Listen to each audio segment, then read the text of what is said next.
ci gàmmu gi incha allah. allahumma amin merci beaucoup. Alors comme ni ma ko waxee sànq kon ci premier numéro de la semaine bi ñu tàmbalee waxtaan wi ak ponk bu njëkk bi di xibaar bu wàcc sànq rek jëm ci wàllum OFNAC ak kon déclaration de patrimoine bi nga xamante ne mu ngi doon sàkku ci ñi nga xamante ne dénk nañ leen alalu réew mi que ça soit ñu nekk ci administration yeeg yeneen yi ni mel. Alors ñu def li nga xamante ne moom moo di seen déclaration de patrimoine bu ñu leen falee waaye également bu ñuy génn ñu daal di wax li nga xamante ne moom la ñu yor ne donc ni ki tey ñoom génnee nañ ab communiqué ginnaaw kon délai bi nga xamante ne joxoon nañ leen ko saa ñu ngi doon laajte vendredi passé naka la ñuy def ak ñoom segam délai bi romb na ñoom tey jii daal dinañu fësal ab communiqué wax ni délai boobule laataa muy jot nañ un bon nombre de dossiers yu nga xamante ne actuellement ñu ngi koy daal di jàngat ngir rek xool ñi nga xam ne ñoo déposé ndax sàmmoo nañ ak li ñu leen laaj am déet en tout cas le 10 août incha allah daañu fësal ñi nga xamante ne jot nañoo joxe seen déclaration yi baax yi ñuy delloo ak ñi nga xamante ne ñoo bañ def déclaration seen tour donc ñi doon xaarandi ndax dina dem jusqu'au bout ci li nga xamante ne waxoon na ko donc mën nañ xaarandi rek le 10 point de presse bi nga xamante ne dañ koy amal laataa ñuy yeggali seen càmbar ci dossier yi. Alors man lu ma ci comprendre moom moo di par rapport à la publication de l'OFNAC bu ñu laata publication d'aujourd'hui dafa am lu ñu waxoon am na ñoo xamante ni dañoo bañ ñëw def ci formalité moom moo di seen déclaration tey jii normalement dafa war a communiqué bi dafa war a accompagner ak la liste képp koo xamante ni nangoo def déclaration le 10 dafa war a nekk ñoo xamante ni non seulement def nañ seen jot déclaration mais bu ñu après vérification lu ñu leen laajoon yëpp defuñu ko loolu le 10 si ñoom la war a réserver mais yow nga defoon benn sortie nga ne am na ñoo xamante ni bu ñu leen namee ba léegi nangu ñoo def seen déclaration te bu ñu ko defulee may naa leen diir bu ñu ko defulee dinaa publier la liste képp koo xamante ni déclaré wuloo tey jii nii waruñu def annonce dañoo waroon passer à l'acte suba dina mën a servir man mi xamante ni bu ñu ma nomee ci benn direction ma bañ a nekk fii nii di yoxi pour bañ a dem def ji déclaration le 10 prochain képp koo xamante ni def nga déclaration mais la déclaration n'est pas conforme par rapport ak yow lu ñu soxla les dispositions légales dans ce cas nag ñu ne diw de def na déclaration waaye nag lu ñu ko laaj am na loo xamante ni dafa matadi daf ko war a jooyanti lii ak lii ak lii naturellement man selon ma compréhension d'après les menaces administratives loolu la war a demee maintenant dañoo leen joxaat sens rek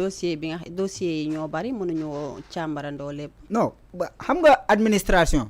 boo tegee benn dispositif boo defee menace dans l'administration nga ne boo leen defulee lii man lii laa ciy teg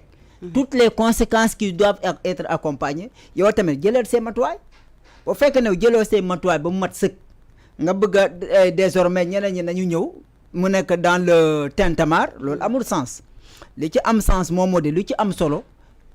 génn nga ne kaay leen ngeen def seen déclaration muy ministre wala muy député ñi nga xamante ne les assujettis ñi war a indi loo xamante ne moom moo di def seen déclaration ñoom woo nga leen ñëwuñu par manque de respect wala par manque de courtoisie wala ak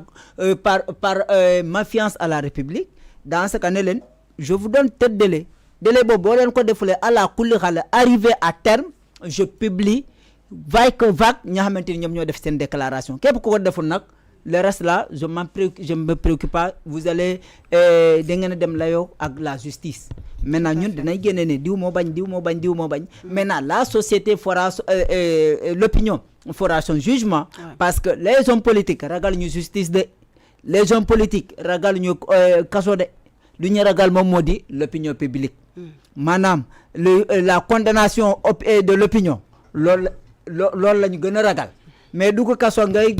jël 2 milliards ñu yóbbu la kaso 6 mois nga génne rek yaa moom 2 milliards bi donc tiitu ñu ci loolu de mais askan lu ñu ne nar a xoolee saa boo rombi ñu ne la sàccee wuy sàccee yow mu ngi ne di dem loolu moo gën a jafe te loolu la ñu gën a ragal. d'accord donc tey waruñu woon defaat ay annonce di wax prochaine date. prolongation la dañu waroon. tey publication la liste yi. publication voici Koumba Kébé publié wul Bassirou Kébé ñëwul annoncé ainsi de suite. maintenant. te nga bàyyi Bassirou Kébé. wutal beneen tur. non baal ma jël Kébé bi rek xam nga Kébé bi dafa bokk ci man loolu moo tax surtout Kumba Kébé. mais Bassirou Kébé bi wutal beneen tur rek loo ci teg. waaw ma ne Kumba Kébé sama maam la. waaw. comprendre femme Bassirou Kébé bu ne ci réew mi. Moustapha Kébé ma jël Moustapha Kébé rek. tooñ laay bañ. wala saa Kébé ma jël saa Kébé maintenant boo defee nga ne ñii moom teguñu fi seen tànk pour ñoo def seen déclaration. maintenant ñi xamante ni def nañ seen déclaration nga ne ñii de def nañ nga xaar ba le 10 diw def na mais luñ ko laaj deful loolu. nga ne ko léegi nag demal nga complété bu la neexee sax nga ne d'accord yow balaa ñuy publier sa tur. lii lañ la laaj defal loolu boo defulee loolu naka d'ici tel diir dinañ génne ñu ne diw de luñ ko laajoon nangu koo def parce que kooku noonu au moins jéngu na au moins def na li tax mu def méngoowul ak li nga ne laaj peut-être manque de compréhension. bu annoncé nga ne ko noonu di lii la ñu laaj lii ak lii ak lii la ñu laaj moo jooyanti ko mais ñoo xamante dañoo lànk defuñu non te warul nekk prolongation ci ñoom parce que dañoo yor les biens publics les deniers publics boobu noonu moom la ñu war a fay defaree tali moom la ñu war a construire ay hôpitaux loolu la ñu war a construire ay école loolu la ñu war a xeex loo xamante moom moo di inondation bu ñu ko joxe benn doomu aadama mu dem def ko Dubaï dem dikk di ko jënd ay hectares yu dul jeex loo xamante ne du ko mus a exploiter parce que tey jii nii la souffrance des Sénégalais lan la nga am espace ngay gis kenn koo xamante ne am na ay hectares paasu ci puusu ci lu dul ma am naa te ay hectares quelque part ku ko nar a laal nga ne ko nooy lii sama bien la kenn du ko exploiter am ay milliards stocké ko di jënd ay immeuble